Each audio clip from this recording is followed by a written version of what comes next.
What's up, my Beyond the Shoe family? Mike Hiru here. I kind of like this vibe with me not doing the whole green screen grading. I'm going to call this review, SmackDown review.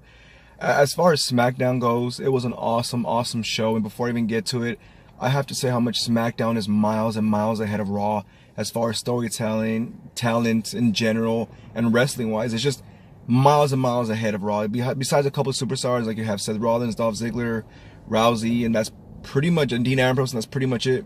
Everything else is just trash in my opinion, and this SmackDown is just miles and miles ahead. And today proved it once again. Yesterday's Raw ended great.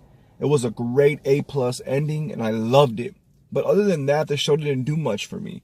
But today was completely different. From beginning to end, it was non-stop action. It told stories. It continued to Survivor Series.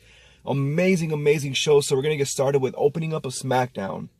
It was AJ Styles coming out talking about how this weekend at Survivor Series is going to beat Brock Lesnar. It's the second time he faces him. He understands that he's the beast, but he's the best wrestler in the world, and so on and so forth. And Paul Heyman comes in out of nowhere. Paul Heyman comes in, he starts talking smack to AJ Styles, saying, you know what? Brock Lesnar already beat you. I know you're the greatest one in the world. I understand you're the best wrestler, and this match is going to be amazing, and this and that, whatever. He starts calling him out. He brings up Daniel Bryan's name. So Daniel Bryan's music hit, comes out, and he looks more aggressive, more mean. And so it's kind of, you're hinting at something's going on. So he comes in the ring and tells AJ Styles, look, I respect you. We fought great. We hugged it out. It's done. But you ever say my name again, I will punch you in the face. And everybody's like, even I was like, what the hell's going on? And so AJ Styles like, I never said your name. It was Paul Heyman that said your name. And he's like, still regardless, whatever. So AJ Styles turns. It's like, you know what, dude? What if I said Daniel Bryan? Daniel Bryan just starts beating him down. They're going at it, brawling. Man, that was awesome way. A+ to open up the show. Freaking awesome. And Shane McMahon comes out, they start tearing him apart, so on and so forth, and goes to commercial, comes back, and they're in the backstage still arguing and fighting, and Shane McMahon and Paige are pulling him apart. So you know what? Today you got the championship match. Today you got it. Main event, AJ Styles, Daniel Bryan for the championship. Main event on a SmackDown Live for the WWE Championship 2 weeks in a row. 2 weeks or 3 weeks in a row is AJ Styles, Daniel Bryan for the title. Freaking amazing, right? Hell yeah, let's go on with the show. And next up we have Cien Almas, who's been on TV twice already. In a matter of 2 weeks. That's an improvement. This time is against Jeff Hardy. I want to see Rey Mysterio versus Cien Almas again, but I understand Rey Mysterio's in a little something else with Randy Orton, and we'll speak about that later. But Cien Almas, Jeff Hardy should be an awesome match. It was actually a decent match. I feel like these both superstars are holding back. I'm not sure if Cien Almas is kind of playing the jobber at the moment, because Jeff Hardy did get the victory, and rather quickly, and in a weird way, because Cien Almas dominated the entire match. The entire match dominated. But Jeff Hardy gets the victory, and there's a reason why he got the victory. So we go backstage right after, and Miz is saying, you know what? Daniel Bryan's no longer on the team. Of course, Daniel Bryan got kicked out of the team because he's now fighting for the championship. We can add another superstar. I'm going to add Jeff Hardy. So that's why I think Jeff Hardy got the victory. And Paige says, you know what? Yeah, you're the captain. You can add somebody else. Like, you know what? I want to add Jeff Hardy, but I want to take off Rey Mysterio. Rey Mysterio was Daniel Bryan's pick. I want to take him off. So you can't do that. You can't take him off your team. So in order for... Fine, you know what? You want to take him off, you got to beat him first. So it's Rey Mysterio versus Miz. So we'll speak about that later. And next up, we have a match that's probably the lowest grade for me as far as SmackDown in general, but still was pretty good. It was better than Raw. Let's say this is better than Raw. It was a triple threat tag team match. It was the Bar, Big Show versus a New Day. The match was decent, a lot of back and forth. Bar and New Day have tremendous chemistry and can put on A+ matches, but Big Show ruins it. Big Show ruins the match. He slows it down, and they have to wrestle to his ability. So it kind of sucks. So I mean, obviously Big Show got the victory. Big Show knocks him down. You know, I'm gonna give it a C+. It wasn't great. So let's just move on from there. And next up, we have the part that sucks the most. It sucks the most because the most hottest wrestler in the world right now is Becky Lynch. Becky Lynch, you saw her end Raw, blood and nose and all, and turns out Nia Jax gave her a concussion, and just her whole face was just swollen, and she's no longer able to compete, and it sucks. Nia Jax has a lot of heat backstage from what I've heard. A lot of people are very upset about this because you're losing the best wrestler, the most popular wrestler of wrestling, WWE in general, and she's not on the card. It sucks. So we have Charlotte gets to choose whoever she wants to fight as far as Ronda Rousey, who she picks to fight Ronda Rousey, and all the women come out. She comes out, and the crowd is going freaking ballistic for Becky Lynch, just chanting Becky, and Becky Lynch has this, like, I love her new swagger demeanor. It's freaking awesome. She goes to each lady and just looks at them, and they kind of plead their case, and she ended up going to Charlotte. So you know what? It's meant to be you. You versus Rousey. You defend SmackDown. Shakes her hand and gives her a hug. Becky Lynch kind of went back to face, but she's kind of in between. It's just, I think they're recognizing the popularity that Becky Lynch has, so they have to bring her back down to doing that.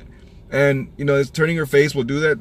I don't mind it. As long as she keeps the new attitude that she has, I don't mind at all. So there we have it. We have Ronda Rousey versus Charlotte Flair, which was predicted for WrestleMania. So now there's a little reversal, maybe Becky Lynch versus Ronda Rousey at WrestleMania. We got to see. So as far as that segment, A+, freaking awesome. Awesome so far show. It's awesome, right? So we go backstage, and this is the part where I said in the beginning that SmackDown is miles ahead as far as talent. So they show the Usos going to each tag team and saying, welcome to SmackDown, you're on our team, let's kick their ass, let's do this, let's do that, right? They go to the Colognes, who, okay, we get it, they're probably the worst tag team on SmackDown, but they're still better than the ones that they have on Raw. So that's one. Then they go to the Good Brothers, they go to the Bullet Club Original, OGBC, they go to Luke Gallows and Carl Anderson. They're probably the best, they're the most underrated tag team in the entire roster as far as any brand of WWE goes.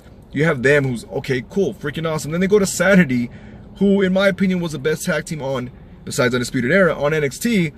And you have the Usos and the New Day. Come on. What more do you want from that? This is freaking awesome, right? That's my point. Talent on SmackDown is miles and miles ahead of Raw. And they call out Raw and said, you know what? This is not the Uso penitentiary, this is SmackDown penitentiary, and you guys are going. Tag team division on SmackDown, A+, freaking awesome. So now let's go to the end of the match, the end of the night. We're going to go to AJ Styles, Daniel Bryan. I can't even explain how awesome this match was. I'm going to give it an A+. Tremendous match, back and forth, technical wrestling, submission wrestling, high-flying wrestling, any type of wrestling you want to have, they have it here. And both these superstars are meant to bring it. This is the kicker. This is the surprising part. Daniel Bryan got the victory in a heel way. Daniel Bryan turned heel. Daniel Bryan kicked AJ Styles in the crotch while the ref wasn't looking because the ref got knocked down.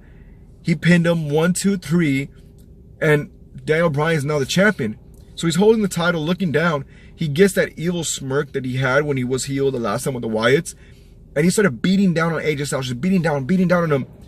So now we have Daniel Bryan versus Brock Lesnar on Survivor Series. We have Ronda Rousey versus Charlotte Flair at Survivor Series, and the things just totally switched up this way, so you never know what's going to happen until it actually happens, and they changed up the card completely. Right before that, they talked about the card about AJ Styles, Brock Lesnar, blah, blah, blah, and now it's Daniel Bryan, heel versus heel. Daniel Bryan's a heel, and it turns out the rumor is, Daniel Bryan chose to be heel. He chose to want to do this. He's the one that says, my character's getting stale, let's turn me heel, and let's do this all the way. And they did it, and I'm glad AJ Styles agreed, because this is awesome SmackDown, A freaking plus go home show. Awesome. I'm excited for Survivor Series because of 3 matches, and that's Daniel Bryan, Brock Lesnar, Ronda Rousey, Charlotte, and Seth Rollins versus Shinsuke Nakamura. First time ever, Shinsuke versus Seth Rollins. At least Seth Rollins gets to face somebody from New Japan, right? Kenny Omega's calling him out, so hopefully. But no, awesome. I'm glad this is happening. We're waiting for Psycho Steve to come out with his videos because, you know, he moved, unfortunately, so we're having to do this and trying to figure things out, but he's still going to keep coming to you. We're going to try to bring that predictions for you, and we'll be doing live for Survivor Series. I will try really hard to do live streaming for NXT. I will let you guys know, but thank you guys for watching. I'm Mike Hiru, and this is Beyond the Shoot, and we'll see you guys next time.